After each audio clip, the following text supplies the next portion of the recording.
अस्सलामुअलैकुम। Horror stories के एक न्यू एपिसोड के साथ मैं हूं मजहर मलिक। कैसे हैं आप लोग? उम्मीद है खैरियत से होंगे। आज की ये सच्ची और खौफनाक कहानी जो मैं आपको सुनाने जा रहा हूं, ये मुझे भेजी है सईद खान ने कैलिफोर्निया यूएसए से।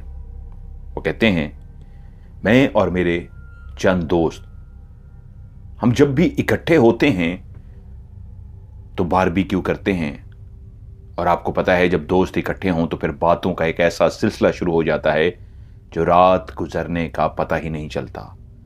तो उन तमाम दोस्तों के उन्होंने नाम भी लिखे हैं: अहमद, फैसल, शहजाद, आमिर, हाजी महमूद, अकबर खान, मोहम्मद, सुलेमान। हम ये सारे दोस्त आपकी ऑफ कैमरा स्टोरी बहुत ज़्यादा शौक से सुनते हैं, और जब राज प्रोग्राम आता था वो भी बहुत ज़्यादा शौक से दिखते हैं। सारे दोस्त मुख्तलिफ काम करते हैं, मसरूफ़ होते हैं, लेकिन जब कभी कोई ऐसा इवेंट आता है कि वो कहते हैं हम इकट्ठे हो सकें तो फिर आपकी कहानी का जिक्र लाजमी होता है। आप सब दोस्तों का बेहद शुक्रिया। आप लोग कहानी को लाइक करते हैं और बड़ा ज़बरदस्त आप लोगों ने एक फ़ीडबैक भी मुझे दिया, क्योंकि अभी कहानी रिकॉर्ड करने से पहले मेरी सईद खान से बात भी हुई है। एक ऐसी ज़बरदस्त खौफनाक कहानी जब उन्होंने मुझे भेजी तो कुछ सवाल पूछने थे उस कहानी के हवाले से, तो फिर मैंने उन्हें कॉल की और मुझे ये सारा फीडबैक मिला इन दोस्तों का भी, इसलिए मैंने उनके ये नाम भी लिए हैं। वो कहते हैं, एक ऐसा ही इवेंट जिस पे हम इकट्ठे थे, बारबेक्यू जब चल पड़ा, हमारा एक दोस्त जो पहले एक और रियासत में रहता था, टेक्सास में, वो वहां से कैलिफोर्निया शिफ्ट हुआ था। एक बातों का सिलसिला ऐसा चला कि वहां पे हॉरर स्टोरीज, हॉरर बातों का जब जिक्र हुआ तो ये कैसे हो सकता है मजहर भाई, आपकी कहानी का जिक्र ना हो, आपके राज प्रोग्राम का जिक्र ना हो। तो उस दोस्त को हम आपकी हॉरर स्टोरीज के बारे में, राज के बारे में बताना शुरू हो गए, क्योंकि उसको भी बहुत ज्यादा ऐसी चीजों में इंटरेस्ट था। तो सारे दोस्त जिनके मैंने नाम गिनवाए हैं वो जिक्र करना शुरू हो गए, कभी किसी स्टोरी का कि वो एक ज़बरदस्त कहानी थी, वो वाली कहानी तो ऐसी थी ऐसी थी। तो वहीं पे बातें करते करते वही दोस्त जो टेक्सास से कैलिफोर्निया शिफ्ट हुआ था, उसने कहा,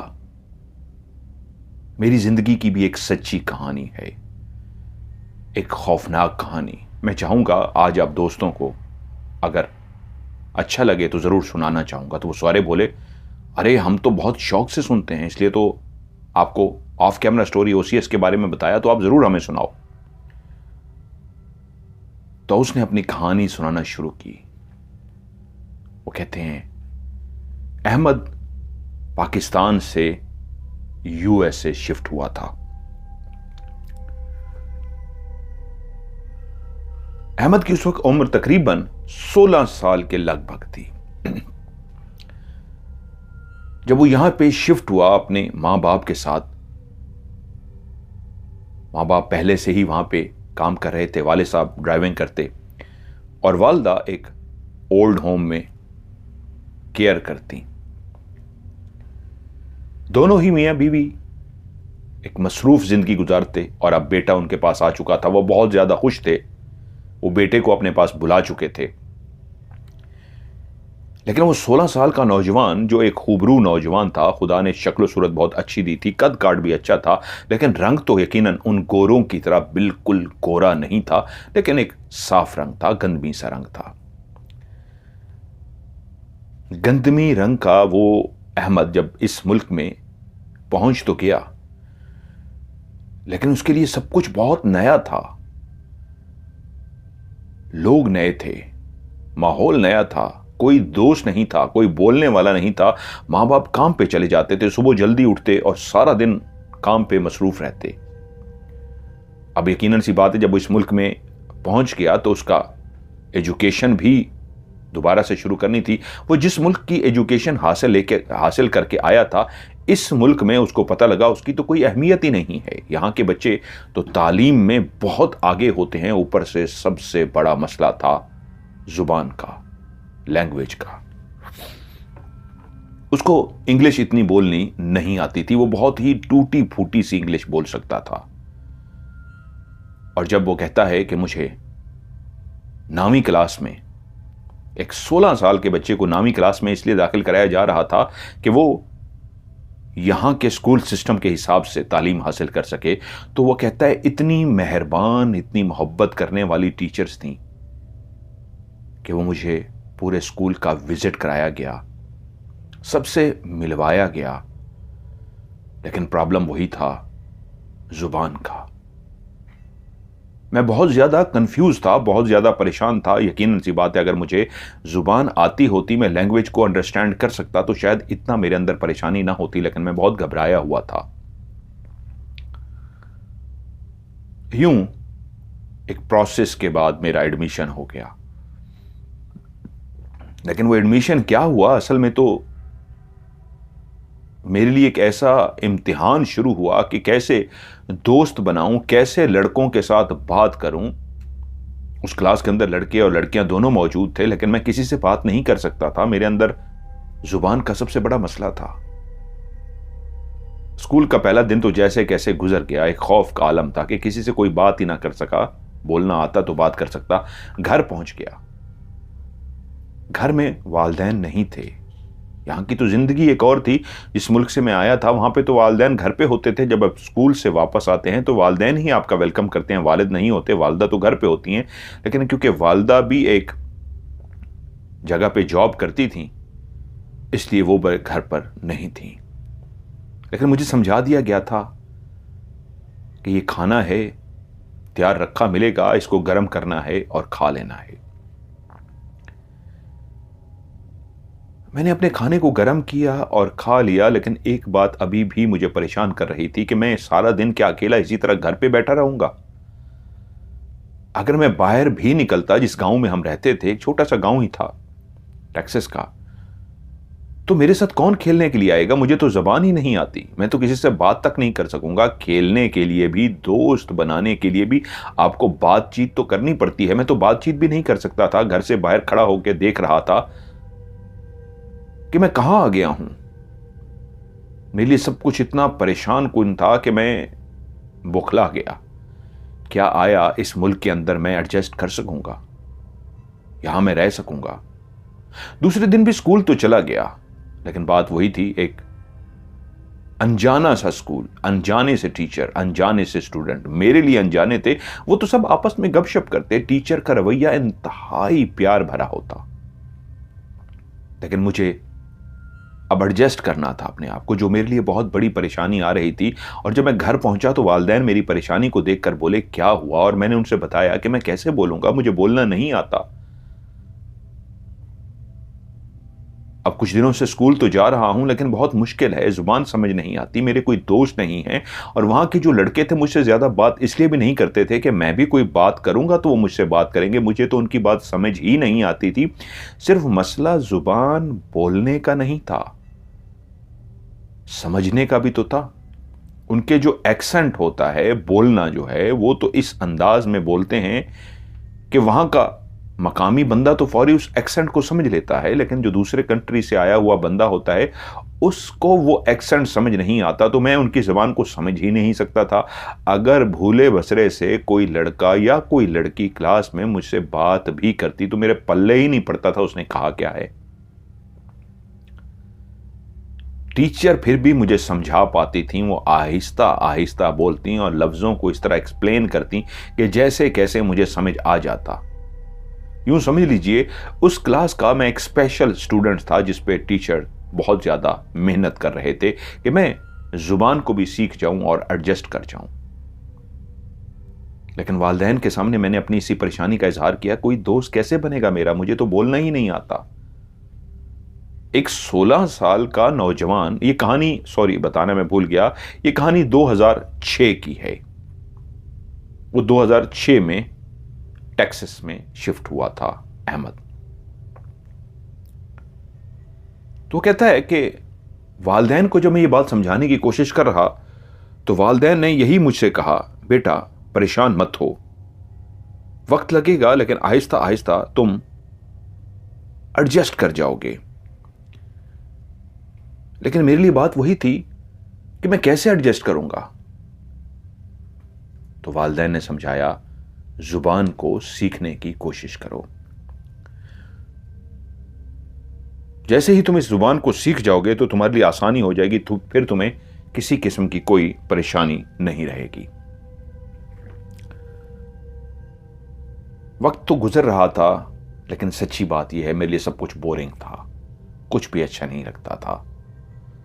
अपना मुल्क याद आता था, वहां के दोस्त याद आते थे, वहां की गलियां याद आती थी, वहां का माहौल याद आता था। जिंदगी के 16 साल वहां पे गुजारे थे, तो सब कुछ तो एडजस्ट कर चुका था उस मुल्क का, और यहां नए लोग, नई गलियां, सब कुछ नया। एक ऐसी जिंदगी कि आप जाएं, स्कूल से वापस आएं, और हमारे घर से स्कूल का फासला हमारे गांव में था, बस लेने आती थी, 30 मिनट लगते थे, 30 मिनट के बाद आप स्कूल पहुंचते थे। बस जिंदगी इस अंदाज में चलना शुरू हुई कि बस पे बैठ गए, स्कूल गए, सारा दिन स्कूल में गुजारा, और बस पे बैठ के जब अपने गांव आके उतरे तो वहां पे घर के अंदर अकेले, कोई भी नहीं है आपसे बात करने वाला, कोई नहीं है दोस्त आपके साथ खेलने वाला, आप खामोश बैठे हुए हैं। शुरू शुरू में मैंने वीडियो गेम खेल के अपना वक्त गुजारने की कोशिश की, क्योंकि दोस्त कोई था नहीं, तो गेम्स खेलता रहता और वक्त गुजारता। लेकिन जब आप एक माहौल के अंदर रह रहे हो तो फिर आहिस्ता आहिस्ता एडजस्ट करना शुरू कर देते हैं। जैसे मेरे वालिदैन ने कहा था, बेटा जैसे ही जुबान आ जाएगी तुम एडजस्ट कर जाओगे, और अब हल्की हल्की जुबान बोलना मैं सीख रहा था। और सबसे बड़ा प्रॉब्लम जो मेरे लिए था कि उनकी एक्सेंट को, उनके बोलने के अंदाज को समझना, अब वो भी मुझे समझ आ रहा था। इसलिए क्लास के अंदर लड़के और लड़कियां अब मुझसे बात करना शुरू हो गए थे। यूं 2 साल गुजर गए और मैं तकरीबन इस नए माहौल के अंदर एडजस्ट कर गया। लेकिन अब मेरी उम्र तकरीबन 18 साल हो चुकी थी, लेकिन सब कुछ एक बोरिंग। लेकिन उसमें एक बेहतरी जो मेरी जिंदगी में आई थी वो ये थी इन 2 सालों में कि मैंने अपने उस गांव के कई लड़के दोस्त बना लिए थे जिनके साथ मैं बास्केटबॉल खेलता था, स्केटिंग करते थे। अब एक एक्टिविटी मेरी शुरू हो गई थी, वीडियो गेम के साथ साथ मेरे कुछ दोस्त बन गए थे, स्कूल के लड़के और लड़कियां भी मेरे कुछ दोस्त बन गए थे, लेकिन गांव के अंदर भी खेलने को कुछ दोस्त मुयस्सर आ गए थे, जिसकी वजह से अब बहुत हद तक मुझे सब कुछ अच्छा लगने लगा था।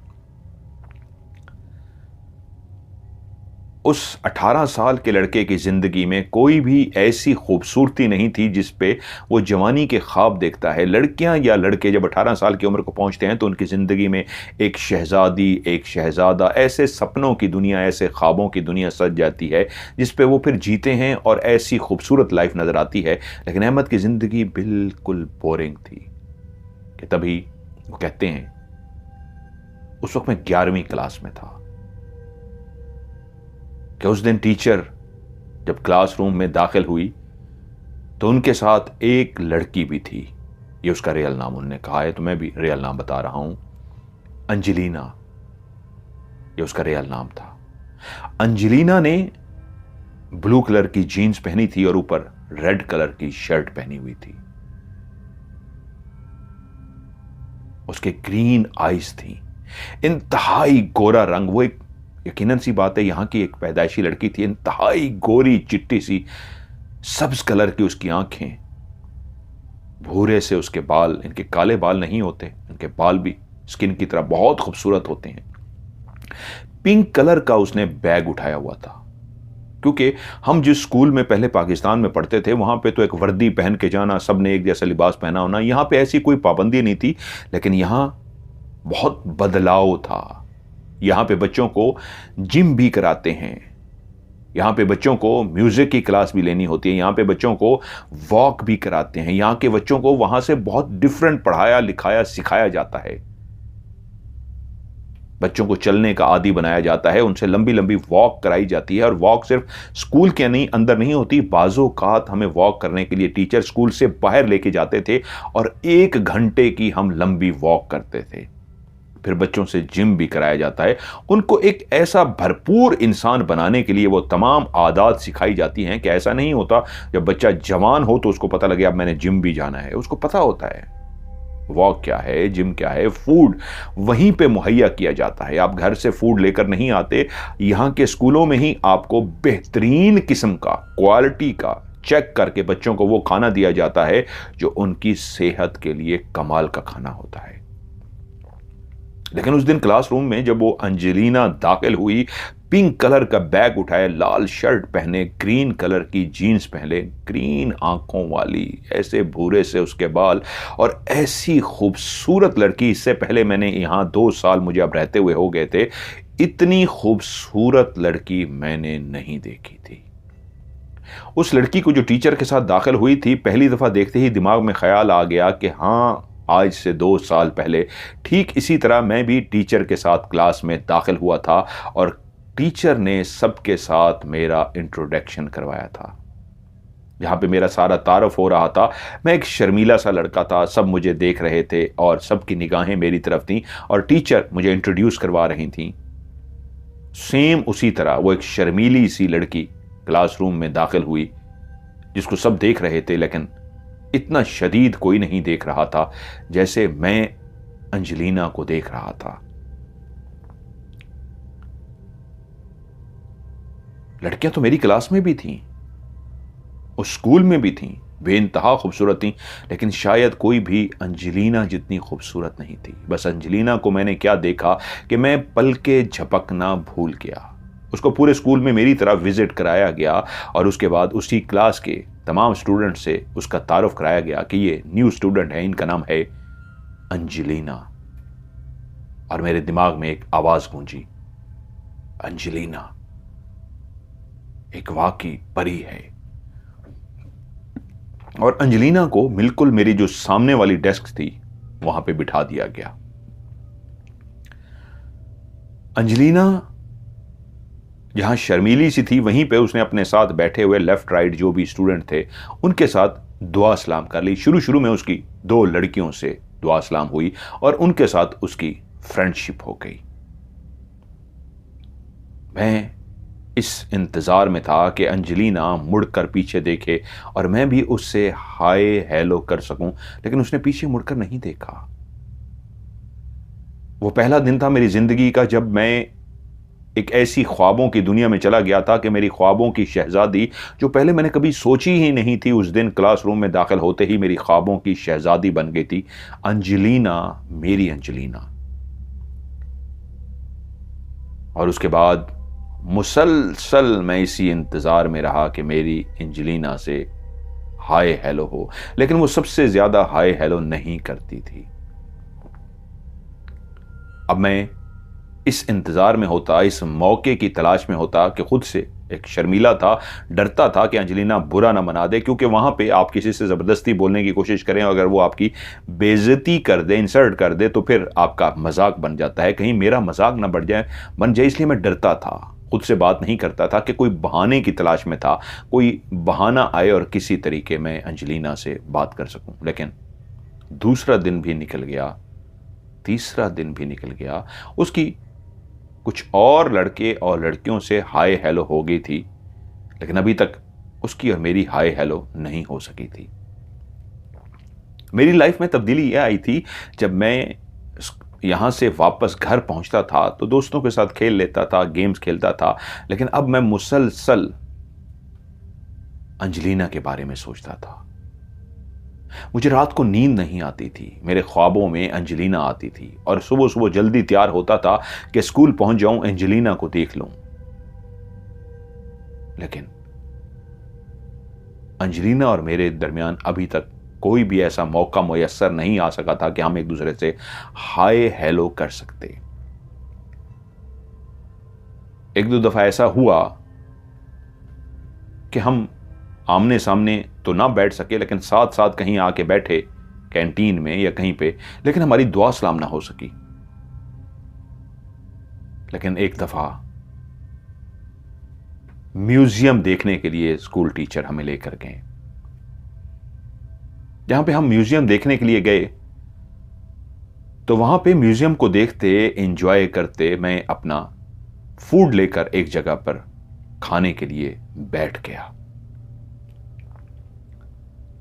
कि तभी मेरी निगाह पड़ी, किसी ने मुझे एक्सक्यूज मी बोला।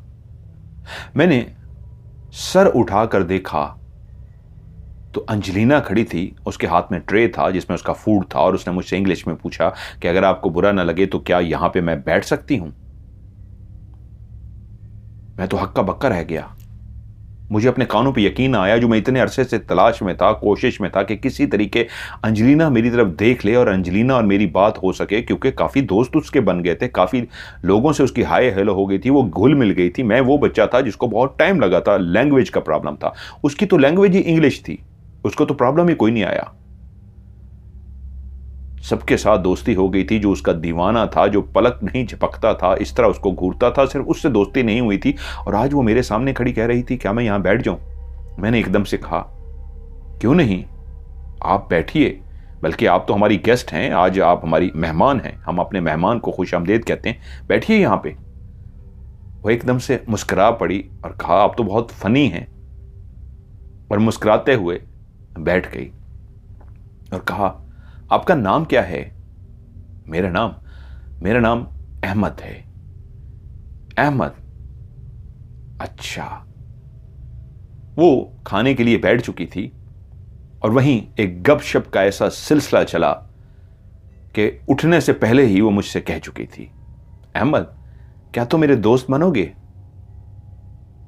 तो मैंने फौरन कहा, क्यों नहीं, बिल्कुल बनूंगा। और उसने अपना हाथ आगे कर दिया, एक ऐसा नर्म और मुलायम हाथ जिसका लम्स मैं आज तक नहीं भूल सका, जिसको मैं चाहता था, दीवानगी की हद तक पसंद करने लगा था, इजहार नहीं कर सकता था अपनी शर्माहट की वजह से। और आज ना सिर्फ वो मेरे सामने बैठ गई थी, बल्कि वो खुद से दोस्ती का हाथ बढ़ा रही थी। और मैंने जब उसका हाथ पकड़ा तो मैं उस नर्मो मुलायम हाथ को पकड़ के एक ऐसी दीवानगी में खो गया कि बस उस दिन से मेरी जिंदगी बदलने जा रही थी, एक खुशियों भरी जिंदगी। और यूं अंजलिना और मेरी एक दोस्ती शुरू हुई। अगले दिन क्लास में मैंने अंजलिना के लिए सुबह सुबह जल्दी पहुंच गया क्लास में, और अंजलिना के लिए जगह रखकर बैठ गया। वहां पे ऐसा नहीं होता कि फिक्स जगह होती है कि आपने रोज वहीं पे बैठना है, आप कहीं पे भी बैठ सकते हैं। अंजलिना के लिए जगह रखकर बैठ गया। जब वो क्लास में दाखिल हुई तो मैंने उसे हाथ हिलाया, क्योंकि अब हमारी दोस्ती हो चुकी थी, और उससे मैंने कहा, तुम्हारे लिए जगह रखी है। आगे आगे उसके लिए जगह रख चुका था, तो वह खुशी से आगे मेरे साथ बैठ गई। और आप सोच सकते हैं मेरी क्या हालत होगी। जिसको इतने अरसे से मैं बोलने के लिए तरस रहा था, ना सिर्फ वो दोस्त बन गई थी, बल्कि वो हसीना महजबीना, वो सब्ज आंखों वाली, भूरे बालों वाली, एक इंतहाई चिट्टी गोरी, इंतहाई खूबसूरत सी लड़की मेरे पास बैठी थी। एक 18 साल के नौजवान के जो एक जज्बात होते हैं, जो ख्वाब होते हैं, जो एक लड़की जिसको अपने ख्वाबों में बसा चुका होता है, वो जब उसके पास बैठी होती है तो उसकी एक खुशबू उसके दिमाग को इस अंदाज में मुअत्तर कर रही होती है कि आप पे दीवानगी छा रही होती है। और मुस्कुराते हंसते सारा दिन गुजर गया। मुझे जब भी मौका मिलता मैं बहाने बहाने से अपने पास बैठी हुई अंजलिना को देख लेता। उस दिन जब मैं घर पहुंचा तो मैंने जाते ही चॉकलेट खरीदी, वो तमाम चीजें जो अंजलिना को पसंद थीं। और जब सुबह ही सुबह वहां पहुंच गया, मैं जल्दी इसलिए पहुंचता था कि मैं उसके लिए जगह रख सकूं।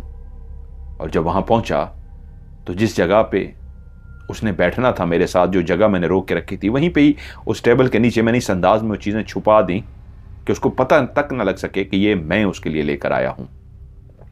और जब वो आ गई, हम बैठ गए, तो थोड़ी देर के बाद जब उसको चॉकलेट और वो कैंडीज जो उसकी पसंदीदा थी जब उसको मिली, तो बहुत ज़्यादा खुश हो गई।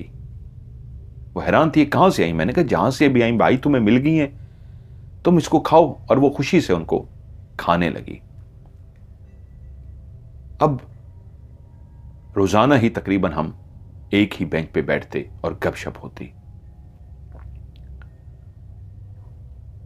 वक्त बहुत ही खूबसूरत गुजर रहा था, जिसको कई टाइम से मेरे अंदर चाह थी। अब वो रोज़ाना उसके लिए मैं खाने पीने का सामान लेकर आता, लेकिन अभी तक एक बात का पता नहीं चल सका था कि वो रहती कहाँ पे। और इतना हौसला मेरे अंदर भी नहीं था कि उससे पूछ सकूं कि अंजलिना तुम कहाँ रहती हो।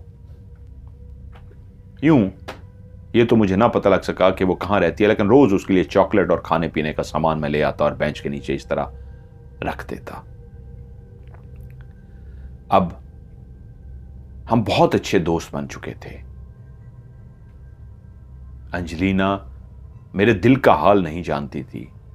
मैं उसके सामने अभी भी शर्मीला था, उसके सामने ज्यादा बात नहीं करता था, उसको छुप छुप के देखता था। जिस तरह बाकी दोस्त उसके साथ पेश आते थे, मैं भी उसी तरह नॉर्मल बिहेव करता था। उसको ये कहीं से महसूस नहीं होने दिया था कि मैं उसको बेइंतहा चाहता हूँ, उसको बेइंतहा पसंद करता हूँ, मेरे दिल में उसके लिए क्या जगह है, ये मैंने उस पर इजहार नहीं होने दिया था। बस एक अच्छे दोस्तों की तरह हम थे। वक्त तो ऐसा गुजरा, लेकिन अब 3 महीने की छुट्टियां आने जा रही थीं, जहां सबको बेइंतहा खुशियां थी, खुशी थी छुट्टियों की कि वो 3 महीने की छुट्टियों पे जा रहे हैं। वहां मुझे सबसे ज्यादा दुख इस बात का था कि ये 3 महीने मैं अंजलिना को देख नहीं सकूंगा। और आज आखिरी दिन था, कल से छुट्टियां शुरू थीं। हम सब बैठे बातें कर रहे थे और मैं भी अंजलिना से गपशप कर रहा था और बार बार अंजलिना को इसलिए देख रहा था कि अब टाइम गुजर जाएगा, लेकिन पत्नी कितने 3 महीनों के बाद दीदार नसीब होगा। लेकिन ये मैं उससे कह तो नहीं सकता था कि तभी सब अपनी अपनी एक्टिविटीज बता रहे थे। किसी की ये प्लानिंग थी, वो ये करेगा, किसी का ये करेगा, किसी का ये करेगा, और मैं कुछ ज्यादा ना बोल सका, सिर्फ अंजलिना को देखता रहा, उसके चेहरे को, उसकी आंखों को, उसकी खूबसूरती पे दीवाना वार मैं ऐसे फिदा होता रहा, यहां तक कि हम रुखसत हो गए। वो दिन मुझे याद था, वो तारीख मुझे इसलिए याद थी क्योंकि अगले 3 महीने मैंने गिन गिन कर गुजारने थे। एक एक दिन मुझ पे भारी होना था कि वो कहां चली गई। 3 महीने में उसको देख नहीं सकता था, मुझे तो उसके घर का भी नहीं पता था। काश मैं उसके घर का ही पता ले लेता। जब उस दिन मैं अपने घर पहुंचा तो यही मुझ पे बार बार हो रहा था, काश मैं उसके घर का पता ले लेता तो आज मैं उसके घर तो जा सकता था। लेकिन वो दिन मुझे याद रहा क्योंकि मैं रोज एक एक दिन अब गिनता था कि कब 3 महीने खत्म हों और मैं अंजलिना को देख सकूं। उन्हीं दिनों में मोबाइल तो बिल्कुल अवेलेबल थे, लेकिन बच्चों के हाथ में नहीं दिए जाते थे। हमारे लैपटॉप पे फेसबुक मैंने बना ली। 2000 वो एक दोस्तों के साथ कनेक्ट होने का एक ऐसा जरिया था जिससे मुझे पता लगा कि फेसबुक पे आप अपनी प्रोफाइल बना के, अपनी तस्वीर लगा के और आप एक दूसरे से राब्ता कर सकते हैं। तो मेरे अंदर एक खुशी की लहर दौड़ गई कि इस बहाने मैं अगर अपने लैपटॉप पे फेसबुक बना लूं तो इससे ये होगा कि अंजलिना को भी फ्रेंड लिस्ट में शामिल कर लूंगा और हम सारे दोस्त बातें कर सकेंगे। अगर हमें मोबाइल कभी घर वालों देते भी थे तो एक लिमिटेड ऑप्शन होती थी, कोई छोटी मोटी गेम खेलने के लिए, इससे ज्यादा नहीं। डेस्कटॉप पे मैंने फेसबुक बना ली, जैसे कैसे कर ली, और वहीं पे अपने दोस्तों को जब ढूंढा, सर्च किया तो दोस्त भी कुछ मिल गए और उनको एक दूसरे को हम ऐड करते गए। यूं हमने अपने दोस्तों का एक ग्रुप भी बना लिया। अब हम सब एक दूसरे से चैट करते, वक्त गुजारने का एक बेहतरीन जरिया हमारे पास आ गया था कि एक फेसबुक ने हम दोस्तों को अपने अपने घरों पे बैठे हुए थे, लेकिन सब एक दूसरे के साथ जुड़े हुए थे। लेकिन ये तो कोई नहीं जानता था कि मैंने फेसबुक तो बनाई ही अंजलिना के लिए है, कि अंजलिना का भी मुझे आईडी नजर आए और मैं उसको ऐड कर सकूं। मैं ढूंढता रहा, लेकिन अंजलिना का कहीं पे कोई आईडी नहीं था। मैं दोस्तों से बहुत ज्यादा भी नहीं पूछ सकता था। सरसरी तो उनसे पूछा कि फलाने को ऐड कर लिया है यार, फलाना दोस्त की तरह, हाँ उसको भी ऐड कर लिया है, फलाने को भी कर लिया है। तो वहीं पे पूछते हुए कहा अंजलिना का कोई आईडी, अंजलिना के बारे में कोई पता? तो सबने यही इजहार किया कि नहीं, कोई भी नहीं अंजलिना के बारे में कुछ ज्यादा मालूमात रखता। यूं अब सब हम इकट्ठे हो चुके थे फेसबुक की दुनिया पे, लेकिन अंजलिना नहीं थी।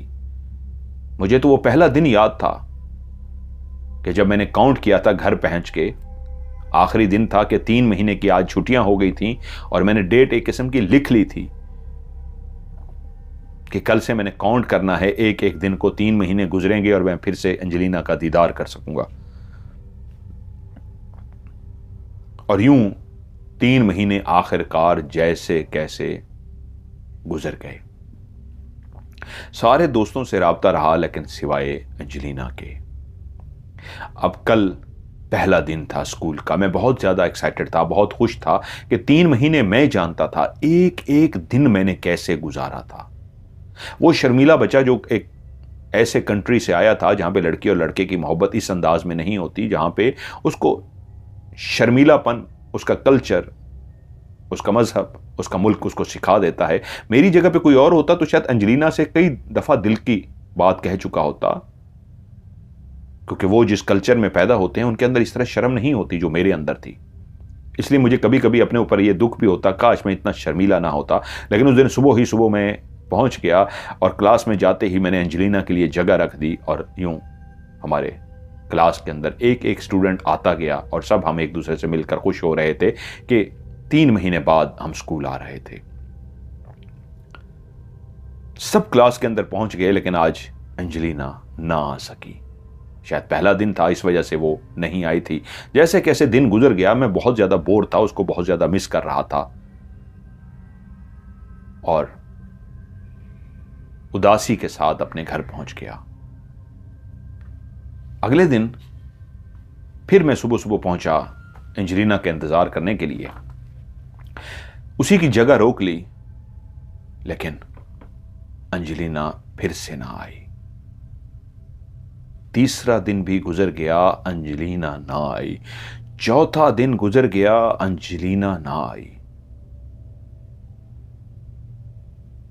आप सोच सकते हैं मेरे ऊपर क्या गुजरती होगी। पहला दिन फिर भी एक उम्मीद थी, दूसरा दिन उम्मीद कम हुई, तीसरा दिन क्या हुआ, अंजलिना क्यों नहीं आ रही।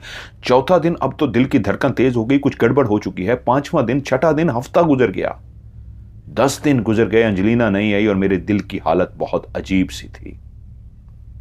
मैं बहुत परेशान था कि क्या हुआ है, अंजलिना कहां है। दोस्तों से पूछा अंजलिना के बारे में, लेकिन कोई भी उसके बारे में कुछ नहीं जानता था।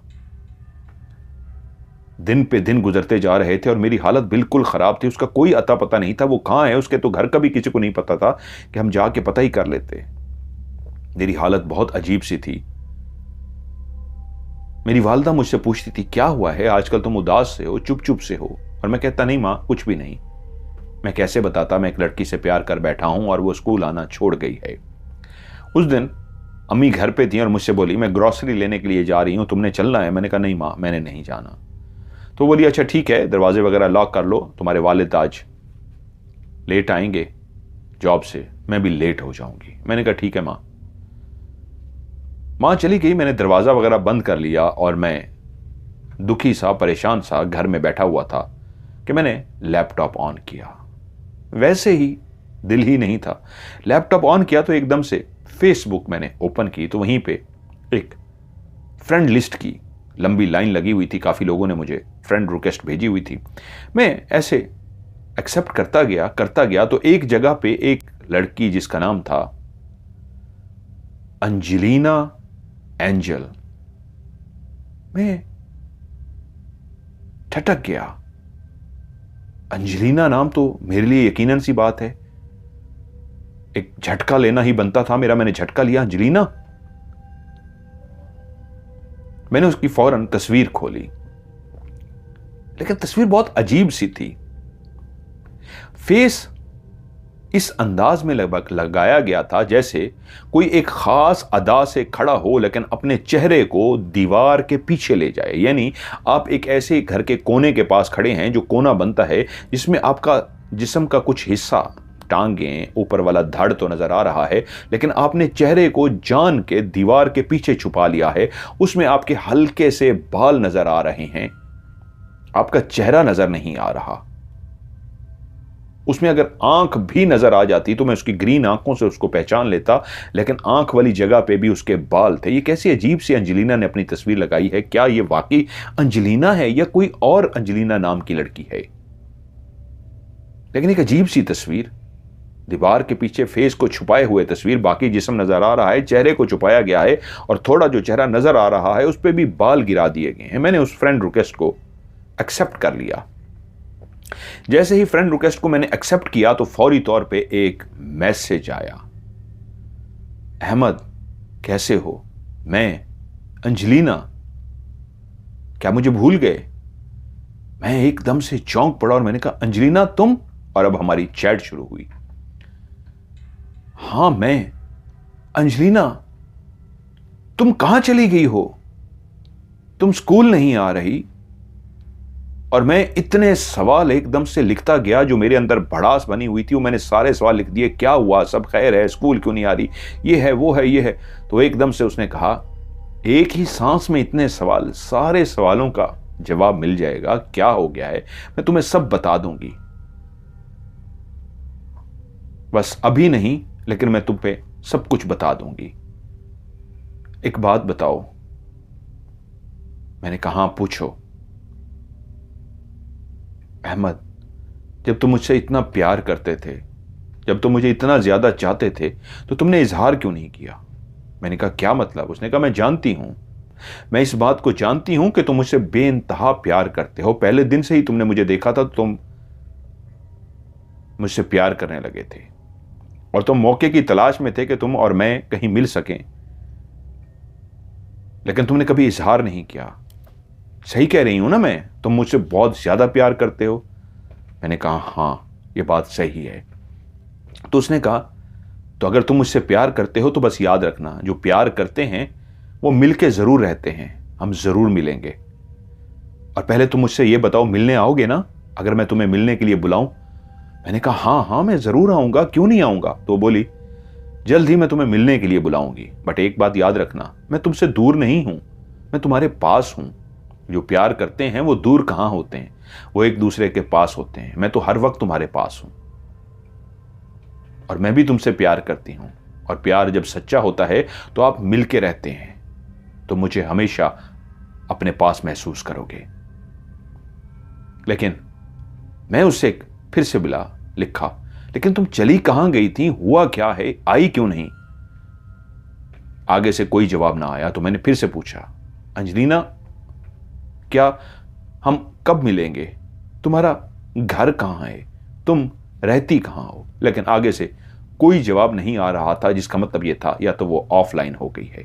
मैंने काफी सवाल लिख दिए, लेकिन कोई भी जवाब ना आ सका। मुझे अंदाजा हो गया वो ऑफलाइन हो गई है, लेकिन एक कम से कम मेरे अंदर खुशी की लहर दौड़ गई थी कि वो मुझसे भी प्यार करती है, मेरी मोहब्बत को जान चुकी है। और दूसरा, जिस तरह उसने लिखा था कि हम जल्द मिलेंगे, तो फिर से वो मेरे ख्वाब जो टूटने लगे थे, वो जो उदासी मेरे अंदर छाने लगी थी, वो बिल्कुल खत्म हो गई और मैं उस दिन खुश हो गया। उस दिन जब मैं सोकर सुबह उठा, तो मैंने जब अपने तकिए को उठाया तो उसके नीचे मैंने देखा इतने पैसे रखे हुए थे कि मैं हैरान रह गया। मेरे माँ बाप जो मुझे जेब खर्च के लिए, स्कूल जाने के लिए पैसे वगैरह देते थे, वो इतने ज़्यादा नहीं होते थे जितने बच्चों को दिए जाते हैं, उतने ही पैसे होते थे। एक लिमिट होती है, उससे ज़्यादा बच्चों को नहीं दिया जाता। लेकिन वो पैसे इतना ज़्यादा थे कि मैं हैरान हो गया कि ये मुझे अम्मी अबू अगर देते तो मुझे बता कर देते हैं, और वो इस तरह मेरे तकिए के नीचे नहीं रखते थे, तो ये किसके होंगे? अगर मेरी माँ या बाप के थे तो वो भी इस तरह मेरे तकिए के नीचे तो नहीं रखते। खैर, मैंने वो पैसे उठा लिए, लेकिन मेरे लिए एक हैरान कुन बात थी। लेकिन उसके बाद से मेरी लाइफ बिल्कुल चेंज होना शुरू हो गई। उसके बाद ऐसा हुआ पहली दफा कि मैंने अपने वालिदैन से एक चीज को खरीदने के लिए कहा कि मुझे ये दिलवा दें। उन्होंने कहा, नहीं, अभी नहीं, बाद में। यकीनन वो एक महंगी चीज थी, वो उस वक्त मुझे नहीं दिलवाना चाहते थे। मैं नाराज सा हुआ वालिदैन से, मैंने मुंह बना लिया और घर आ गया। लेकिन उसी रात जब मैं सोने के लिए अपने बिस्तर पे लेटने लगा हूं, तो मैं क्या देखता हूं, वो चीज कमरे में मौजूद है। मैं यही समझा मेरे वालिदैन मेरी नाराजगी की वजह से समझ गए थे कि इसका मूड ऑफ हो गया था, नाराज हो गया था, बाद में ले आए होंगे। और अगले दिन जब मैंने अपनी माँ से पूछा कि आप मेरे लिए ले आई हैं, तो उन्होंने फिर से वही जवाब दिया, बेटा कहा ना, जिद नहीं करते, जब टाइम आएगा आपको ले देंगे, अभी उसकी जरूरत नहीं है। तो मैं हैरान हुआ, तो अगर इन्होंने नहीं लेकर दिया तो ये कहां से आया है? लेकिन मैंने एक परेशानी भी हुई, कहीं वालिदैन ये ना समझें कि ये मैंने चोरी कर लिया है, कहां से ले आया हूं, उन्होंने तो मुझे नहीं दिलाया, क्योंकि ये पहला मौका नहीं था। अब ऐसा होने लगा कि मैं जो चीज भी डिमांड करता, वो चीज खुद ब खुद मेरे कमरे में आ जाती। अगर वालिदैन दिलवा देते ठीक, नहीं तो कमरे में मौजूद होती। और मैं इस बात पे बहुत हैरान था कि ऐसा क्यों हो रहा है, लेकिन मेरे पास किसी सवाल का जवाब नहीं था। अब अक्सर मुझे तकिए के नीचे से पैसे भी मिल जाते और जिस चीज की मुझे ख्वाहिश होती वो चीज भी मिल जाती।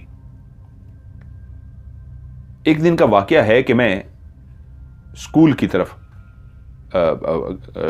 कुछ क्लास के लड़के जो किसी और स्कूल के थे, कहाँ के थे, मैं साइकिल पर था और मैं साइकिल चलाता हुआ घर से काफी दूर था कि वो मेरे सामने आकर खड़े हो गए।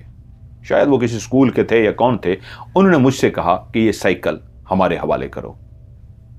अब मैं अपनी साइकिल उनको क्यों देता? मैं एक था और वो तकरीबन 3 लड़के थे। वो तीनों ही हट्टे कट्टे से थे। मैं चाहता भी तो उन तीनों से लड़ नहीं सकता था। वो ज़्यादा मुझसे बड़े थे, हट्टे कट्टे थे और मुझसे साइकिल की डिमांड कर रहे थे।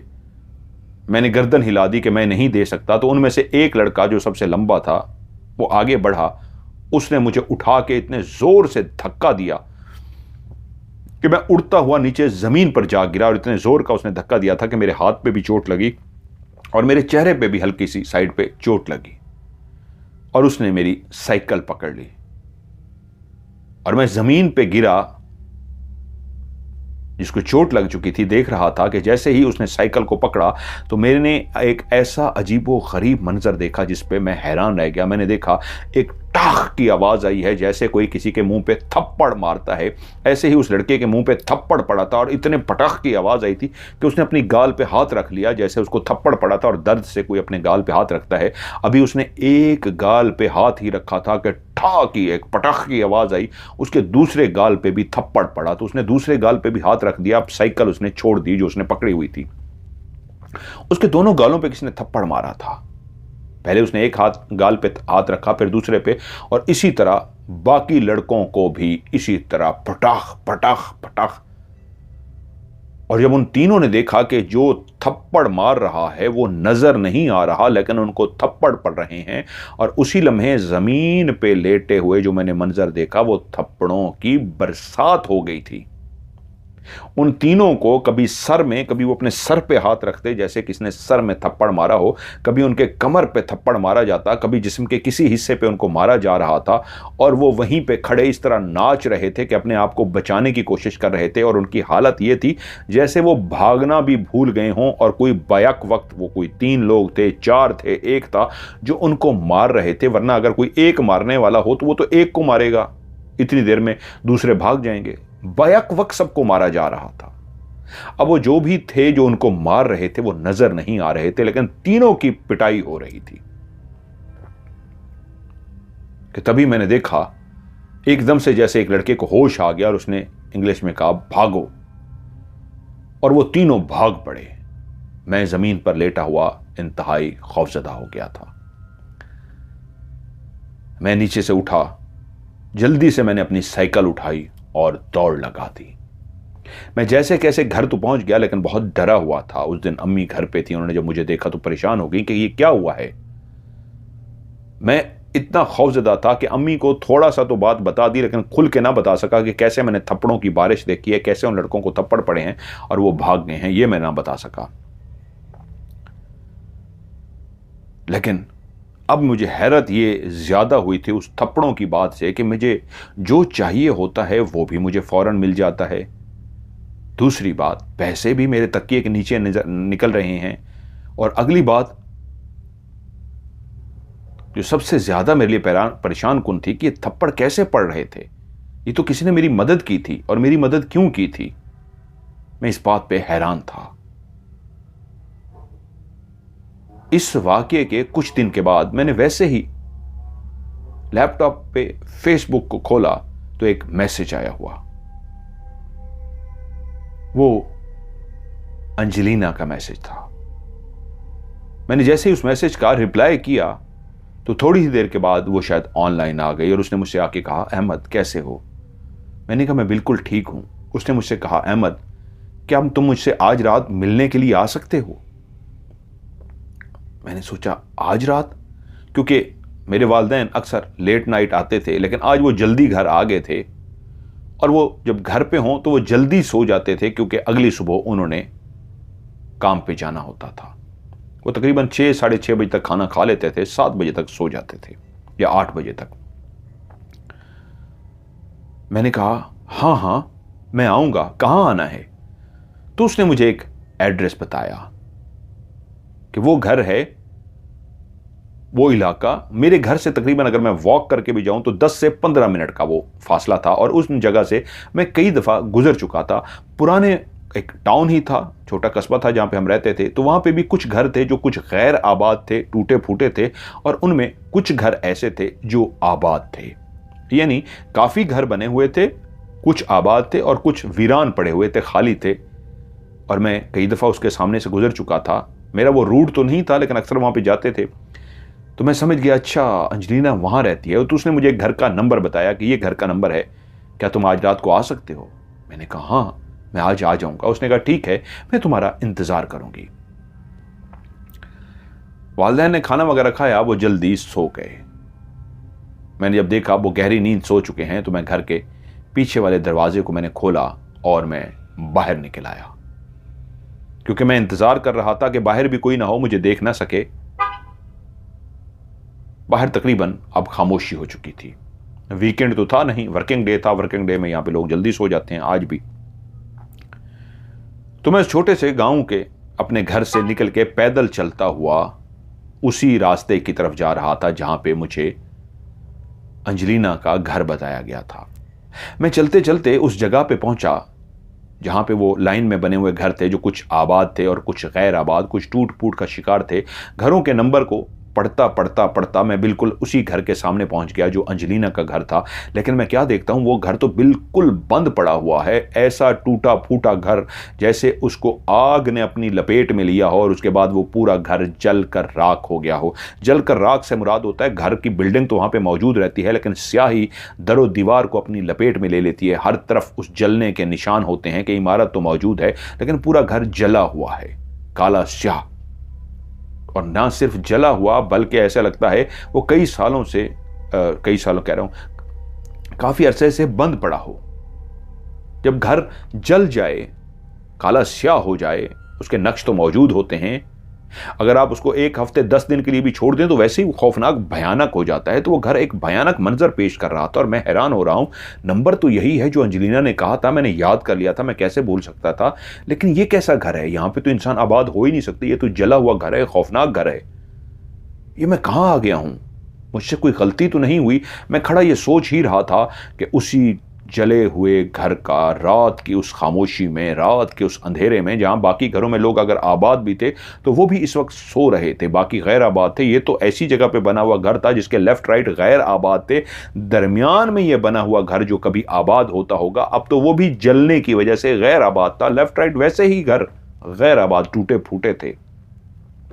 कि उस जले हुए घर का दरवाजा खुला और एक बूढ़ी सी औरत जिसका चेहरा झुर्रियों से भरा हुआ था, एक छोटे से कुत्ते को हाथ में रस्सा पकड़े हुए, जिसको उसने बांधा हुआ था रस्से से, और उसका रस्सा हाथ में पकड़े हुए उस औरत ने उस टूटे हुए घर का दरवाजा खोला।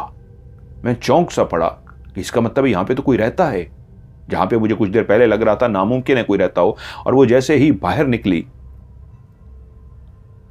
उसके साथ वो कुत्ता था, तो उस औरत का चेहरा देखकर मैं एकदम से डर गया।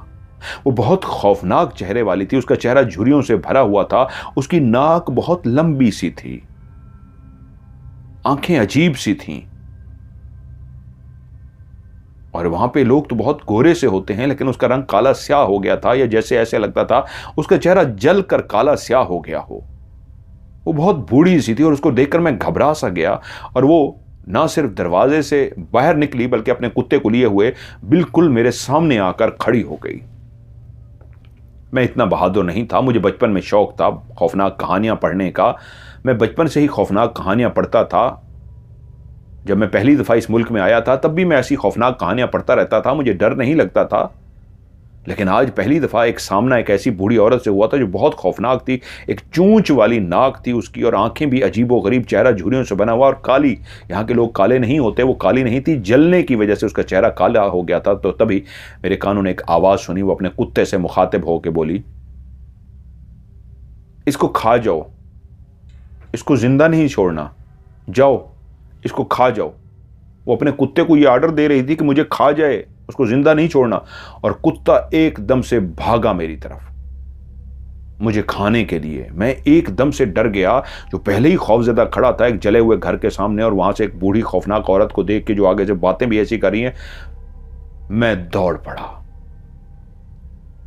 मैं इस जगह के बहुत कम क्यों आता था, क्योंकि ये जगह जो थी यहाँ पे कुछ घर ही आबाद थे, ज़्यादा गैर आबाद पुराने बने हुए घर थे, और इसी से थोड़े ही फासले पे एक कब्रिस्तान था जिससे मुझे हमेशा डर ही लगता था। एक भयानक सा पुराना सा कब्रिस्तान था, तो इसलिए मैं इस तरफ नहीं आता था।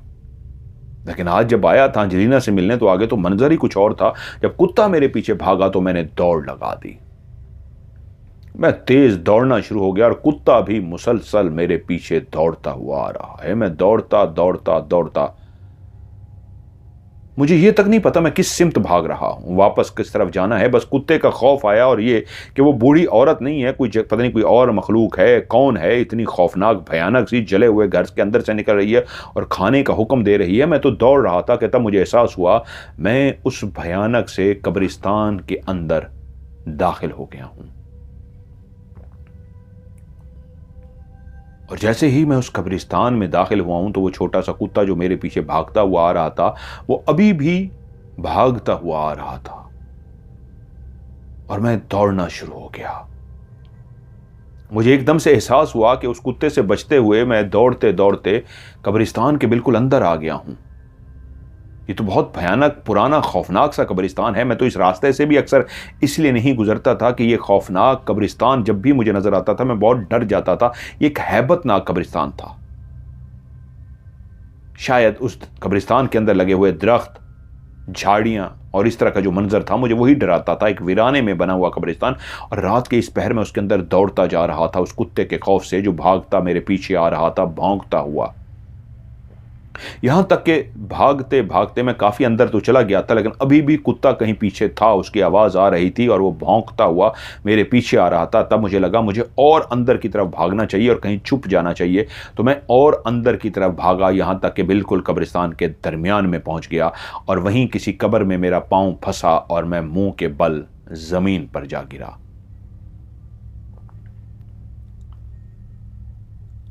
अब जब मैं जमीन पर गिर गया तो मुझे लगा कि ये छुपने की अच्छी जगह है। अगर कब्रिस्तान के इस जगह पे जहाँ इर्द गिर्द काफ़ी कब्रें हैं मैं पड़ा रहूं तो अगर कुत्ते की आवाज़ नहीं आती तो अब थक भी गया था, दौड़ रहा था काफ़ी देर से, तो यहीं पड़ा रहता हूं। कुत्ता पास आया तो फिर उठ के भागूंगा, लेकिन कुत्ते की अब आवाज़ नहीं आ रही थी। मेरी तेज तेज भागने की वजह से वो सांसें जो उखड़ी हुई थी, जो मैं इस तरह सांस ले रहा था, अब मैं आहिस्ता आहिस्ता अपने सांस को बेहतर कर रहा था कि मेरा सांस आहिस्ता आहिस्ता नॉर्मल होता जा रहा था। कि तभी उस चांद की चांदनी में, उस रात के अंधेरे में, उस चांद की चांदनी ने कब्र के ऊपर जो अपनी नीली रोशनी फैली हुई थी, तो वहीं पे लेटे लेटे सामने वाली कब्र पे मेरी निगाह पड़ी। तो मैं ये देख के हैरान रह गया कि उस कब्र की तख्ती के ऊपर नाम लिखा था अंजलिना। मैं उस नाम को देखकर एकदम से चौंक पड़ा और उस नाम के नीचे उसकी तारीख पैदाइश लिखी थी, जो मुझे बहुत अच्छी तरीके याद थी कि वो क्योंकि वो और मैं तकरीबन हम उम्र थे। उसने अपनी मुझे सालगिरह का दिन बताया था और मैं उसकी सालगिरह को कैसे भूल सकता था। तो उसका सालगिरह का दिन लिखा हुआ था और उसकी मौत का दिन कौन सा था कि जिस दिन हमारा स्कूल का आखिरी दिन था, और उसी दिन जाकर मैंने घर लिख ली थी तारीख कि आज से छुट्टियां हो गई हैं, 3 महीने बाद हम मिलेंगे। एक एक दिन मैं गिन कर गुजारूंगा, इसलिए मुझे याद था जो मैंने तारीख लिखी थी उससे अगले ही दिन उसकी वफात का दिन लिखा हुआ था। मिसाल के तौर पे 2008 में अगर 26 जनवरी को हमारी छुट्टी हुई थी तो उसकी मौत का दिन था 27 जनवरी 2008, यानी हमारी छुट्टी, स्कूल से छुट्टियां होने के एक दिन बाद मरने का उसका वफात का दिन लिखा था। और मैं चौंक पड़ा, क्या ये अंजलिना ही है? अंजलिना की कब्र। मैं इतना डरा खौफजदा उस कब्र की तरफ देख रहा था, मुझे यकीन नहीं आ रहा था कि मेरे कंधे पे किसी ने हाथ रख दिया। जैसे ही मेरे कंधे पे हाथ रखा गया मैं खौफ से उछल पड़ा, मेरे मुंह से एक चीख निकल गई। यकीनन कुत्ता वो कहीं जा चुका था और मैं उस कब्र को देखते हुए 1-2 मिनट तो मुझे नॉर्मल करने में अपने आप को लग गए, और 2-3 मिनट के बाद ही मेरी कब्र पे निगाह पड़ी थी और अभी कब्र को मैं गौर से देख ही रहा था। यकीन नहीं आ रहा था कि जैसे ही कंधे पे हाथ रखा गया मेरे मुंह से चीख निकल गई और मैंने पीछे मुड़ कर देखा तो पीछे अंजलिना खड़ी थी और मुझे देखते ही वो मुस्कुराई और कहा, मुझे यकीन था तुम आओगे, और देखो, तुम मुझसे मिलने के लिए आ गए। जो प्यार करते हैं वो मिलकर रहते हैं। मैंने एकदम से कहा, एंजेलिना तुम कहां चली गई थी? छुट्टियों के बाद तो तुम गई, लेकिन उसके बाद जब 3 महीने की छुट्टियां खत्म हुई तुम वापस ही नहीं आई। तो उसने बताया कि जिस दिन छुट्टी हुई थी उससे अगले दिन ही मैं, मेरी वालदा, मेरी दादी और मेरा कुत्ता, हम अपने घर में सो रहे थे कि रात के किसी पहर ऐसी घर में आग लगी कि आग ने चारों तरफ से मकान को अपनी लपेट में ले लिया। निकलने का रास्ता नहीं था। हम बाहर निकलना भी चाहते तो बाहर नहीं निकल सकते थे, चारों तरफ आग लग गई थी। हमने बहुत मदद के लिए पुकारा, लेकिन कोई भी हमारी मदद को ना आ सका कि उस घर ने हमें जलाकर राख कर दिया। जहां वो घर जल गया, वहीं उस घर के जिस एरिया में हम फंसे हुए थे, जिस कमरे में, उसमें ऐसी आग लगी कि मैं, मेरी मां, मेरी दादी और मेरा कुत्ता वहीं पे ही मर गए। जब तक आग पे काबू पाया गया तब तक हम चारों कुत्ते समेत मर चुके थे। हां, जब हमें छुट्टियां हुई थी उससे अगले दिन ही हम मर गए थे। तभी ये मेरी कब्र है, उस पे मेरी वफात का दिन वही लिखा है जो तुमने सही पढ़ा है। लेकिन मरने के बाद मुझे एहसास हुआ कि तुम मुझसे कितना प्यार करते थे, कितनी शिद्दत से मुझे चाहते थे। और फिर मैंने तुमसे राब्ता किया फेसबुक के जरिए, और तुमसे कहा था ना, जो मरते हैं वो एक दिन साथ जरूर आते हैं। जो मरने वाले होते हैं, मैंने तुमसे कहा था ना, जो प्यार करते हैं वो एक दिन मिलकर जरूर रहते हैं। और देखो, आज हम मिलने लगे हैं। बस कुछ ही लम्हों बाद तुम मेरे पास होगे। तुम्हें मैंने कहा था ना, मैं हर वक्त तुम्हारे पास होंगी। वो मैं ही तुम्हारे पास होती थी। तुम्हारे तकिए के नीचे पैसे मैं ही रखती थी। जिस चीज की तुम्हें जरूरत होती थी वो चीज तुम्हारे लिए मैं वहां पे पहुंचा देती थी। याद है, उन लड़कों को थप्पड़ों की बारिश से मैंने मारा था, मैंने ही मारा था, क्योंकि वो तुम्हें तंग कर रहे थे। बस मैं मौके की तलाश में थी कि मौका आए और हम एक हो सकें। आज तुम्हें जब मैंने बुलाया अपने उसी घर के सामने, तो वो जो बाहर बूढ़ी सी जिसको तुमने देखा था वो मेरी ग्रैंड माँ थी, वो मेरी दादी थी। और उनके साथ जो मेरा कुत्ता था, ये वही था जो हमारे साथ जलकर मर गया था। मेरी दादी तुम्हें डराने के लिए नहीं आई थी, बल्कि वो तुम्हें मेरी असल ठिकाने तक पहुंचाना चाहती थी, जो ये कब्र मेरा असल ठिकाना है। मेरी दादी ने मेरे कुत्ते को तुम्हारे पीछे इसलिए ही लगाया कि तुम मुझ तक पहुंच सको, और उस कुत्ते के खौफ से भागते भागते तुम यहां मेरी कब्र तक आ गए। तुम मुझसे प्यार करते हो ना? तो जो प्यार करते हैं वो एक जरूर होते हैं, तुम्हें जलकर मरना होगा। और जब जैसे ही तुम मरोगे उसी लम्हे तुम मेरे हो जाओगे, फिर तुम और मैं एक हो जाएंगे। हां अहमद, मैं भी तुमसे बेइंतहा प्यार करती हूं। जितना तुम मुझसे प्यार करते हो उससे ज्यादा मैं तुमसे प्यार करती हूं। तुम इस बात से अंदाजा लगा सकते हो, मरने के बाद भी मैं तुम्हारे साथ रही, तुम्हारी हर ख्वाहिश को पूरा किया, हर लम्हे तुम्हारे साथ रही, और तुम्हें कहा भी था कि मैं हर वक्त तुम्हारे पास होंगी। अब याद करो, थी ना तुम्हारे पास, हर लम्हे तुम्हारे पास थी, क्योंकि मैं भी तुमसे बेइंतहा प्यार करती हूं। लेकिन अब मुझसे बर्दाश्त नहीं हो रहा, वक्त आ गया है। अब तुम मर जाओ और मेरे पास आ जाओ, और हम मरने के बाद इकट्ठे रहेंगे। मैं बहुत उदास हूं तुम्हारे बगैर। आज का दिन मैंने इसलिए सिलेक्ट किया था तुम्हें लेने के लिए कि आज तुम्हें अपने पास बुला लूंगी। बताओ, तुम तैयार हो मेरे पास आने के लिए? मैं तड़प रही हूं तुमसे मिलने के लिए। बस जल्दी करो, अपनी जान को खत्म कर दो, और ये लो सारा सामान, तुम अपने आप को जला दो जैसे मैं जल गई थी। अभी उसका अधूरा जुमला ही रह गया, पूरा ना हो सका कि उसी वक्त मुझे एक आवाज आई जैसे कुछ लोग कब्रिस्तान में दाखिल हुए हों। आगे आगे फादर था, जो यहां के गिरजाघर के अंदर होते हैं फादर, और उसके साथ काफी लोग थे। जो पीछे काफी लोग थे, उन्होंने कंधों पे एक ताबूत उठाया हुआ था। यकीनन वो किसी को कब्रिस्तान में दफनाने के लिए आए थे। लेकिन फादर जो पढ़ रहे थे वो मुझे जबान समझ ना आ सकी, और जैसे ही फादर की आवाज मेरे कानों में आई, वो जो पढ़ रहे थे, एकदम से वो आवाज जैसे ही मेरे कानों में पहुंची, तो वही आवाज एंजेलिना के भी कानों में पहुंची। तो उसने कानों पे हाथ रख लिया और जोर से बोली, बंद करो, मेरे कान फट जाएंगे। और वो कानों पे हाथ रख के जोर जोर से सर को घुमाना शुरू हो गई, जैसे उन लफ्जों से उसके सर को तकलीफ हो रही हो। और तभी मेरी तरफ बोली, तुम्हें मैं लेके जाऊंगी, तुम्हें छोड़ूंगी नहीं, मैं तुम्हें खुद मार दूंगी और अपने साथ लेके जाऊंगी। वो जो हाथों में मोमबत्तियां से उठाए, फादर भी और बाकी लोगों ने मोमबत्तियां हाथों में उठाई हुई थी, और फादर कुछ पढ़ रहे थे और ताबूत पीछे उठाया हुआ था। उससे उसको इतनी तकलीफ हुई कि उसने आखिरी जुमला कहा, मैं तुम्हें खुद मारूंगी और तुम्हें अपने साथ ले जाऊंगी, आई विल किल यू।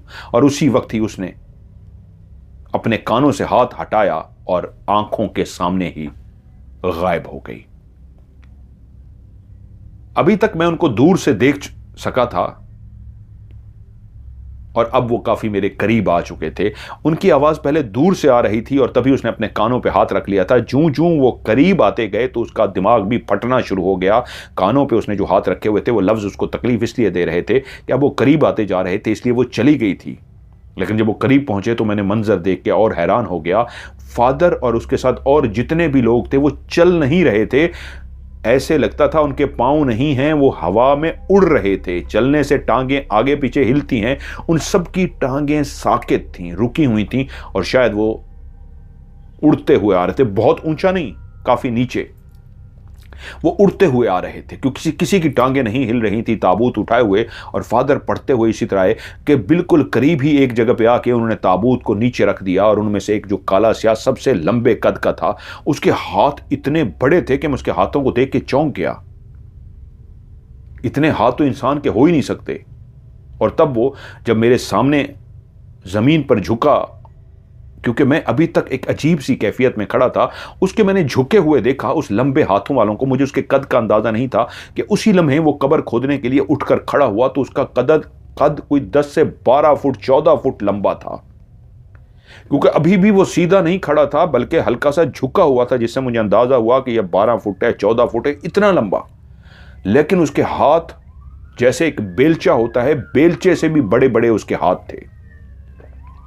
वो एक पतला सुक्का सा था, वो कोई इंसान की तरह नहीं था। उसकी शक्ल, उसका वजूद काला स्याह, और उसके लंबे लंबे बाजू, पतले पतले बाजू, पतली पतली टांगे। उसके वजूद पे कोई लिबास नहीं था, लेकिन वो काला स्याह सा था।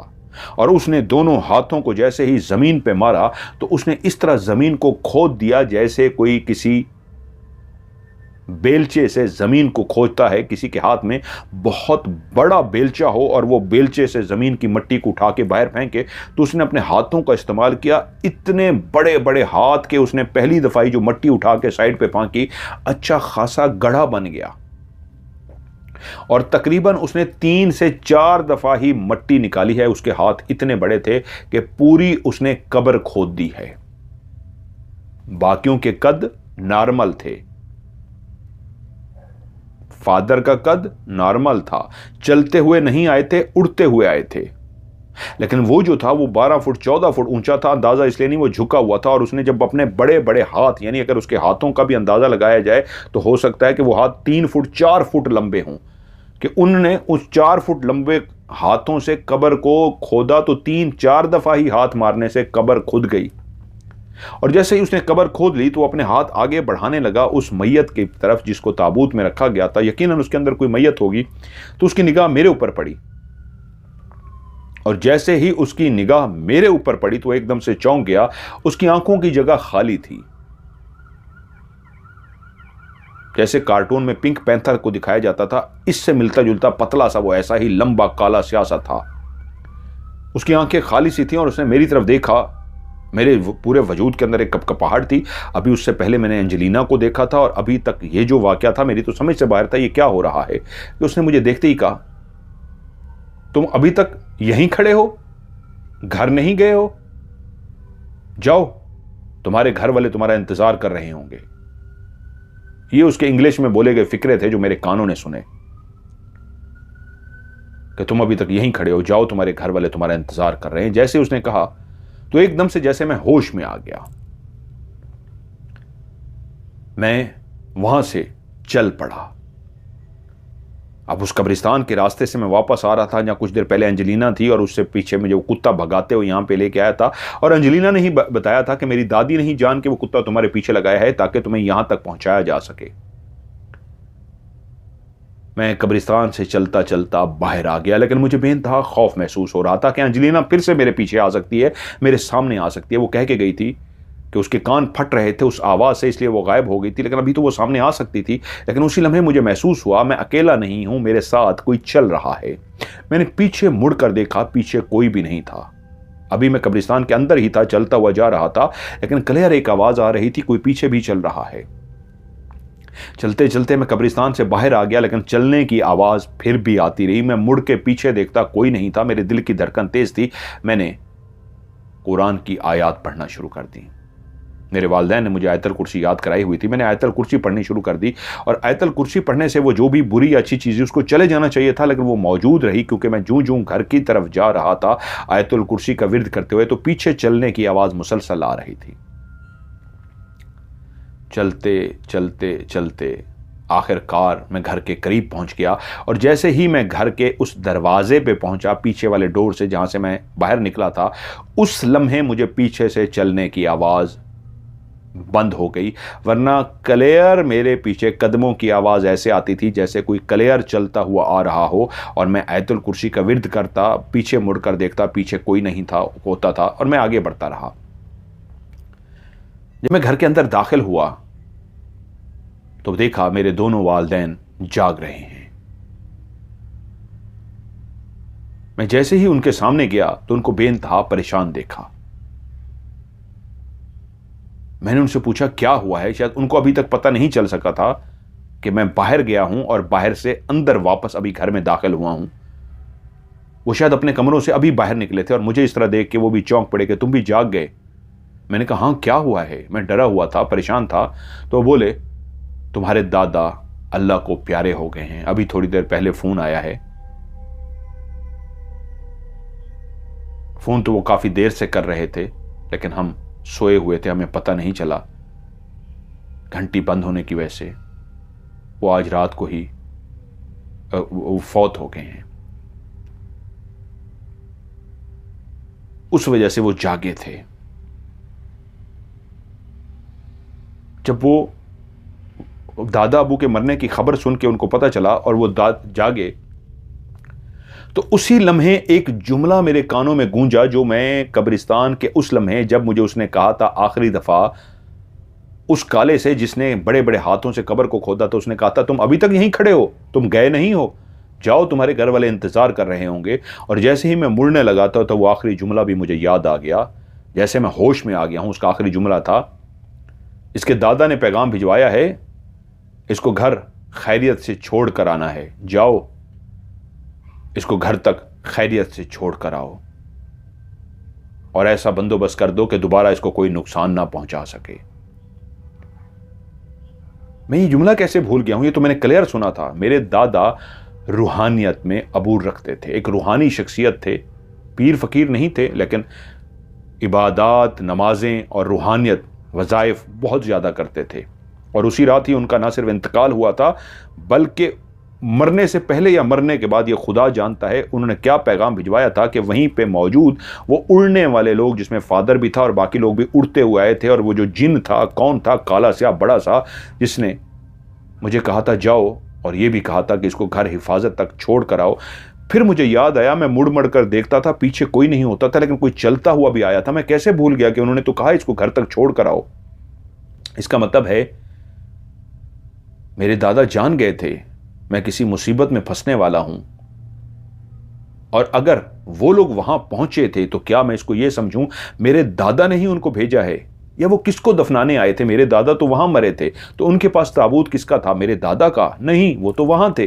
लेकिन अगर ये किसी और का ताबूत था, लेकिन उनका ये कहना कि इसके दादा ने कहलवाया है जाओ इसको पहुंचाओ, उनको इसकी बहुत फिक्र हो रही है, तो इसका मतलब है वो मरने से पहले जान गए थे और ऐसा बंदोबस्त करके जा रहे थे कि मुझे वो लेने आ रही है जो मर चुकी है, और जिसने मुझे आज अपने घर बुलाया था, जिसका घर वो कब्र थी, अंजलिना की कब्र, और अगर आज ये लोग ना आते, वो उसका अधूरा जुमला जिस पे वो मरने का सामान भी मेरे लिए वहां पे रख के खड़ी थी, जिस पे वो मुझे जला देती, वहां पे मुझे मार देती, और मैं जैसे ही मर जाता तो वो मुझे अपने साथ ले जाती।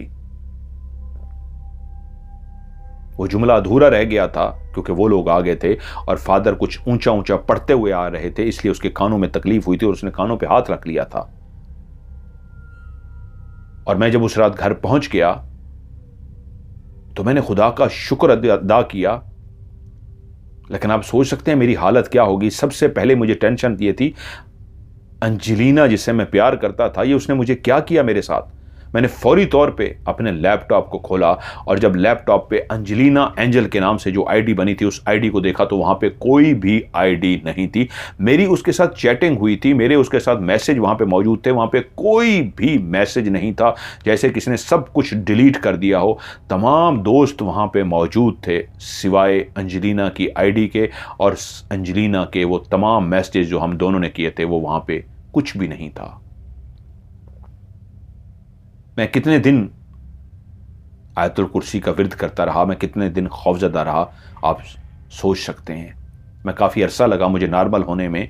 मैं रातों को निकलता नहीं था, बहुत ज़्यादा डर जाता था। लेकिन उस दिन रात के बाद ये हुआ कि कभी मुझे पैसे नहीं मिले। वो ख्वाहिश जो मैं पूरी नहीं होती थी और वो चीज़ घर में मौजूद होती थी वो भी नहीं हुआ। जो उसने कहा था तुम जो चाहते हो तुम्हें मिल जाता है, मेरी वजह से वाकई उसने सही कहा था। फिर मुझे कुछ नहीं मिला, ना ही मेरे तकिए के नीचे से पैसे मिले और ना ही मैं चाहता था मुझे कुछ इस तरह का मिले, एक मरी हुई बंदी मुझे कुछ दे और अपने साथ ले जाए। मैं कितना अरसा अपने आप को नॉर्मल करता रहा, यहां तक कि मैं नॉर्मल हो गया। और उसके बाद खुदा का शुक्र हुआ कि हम वहां टेक्सास से कैलिफोर्निया आ गए।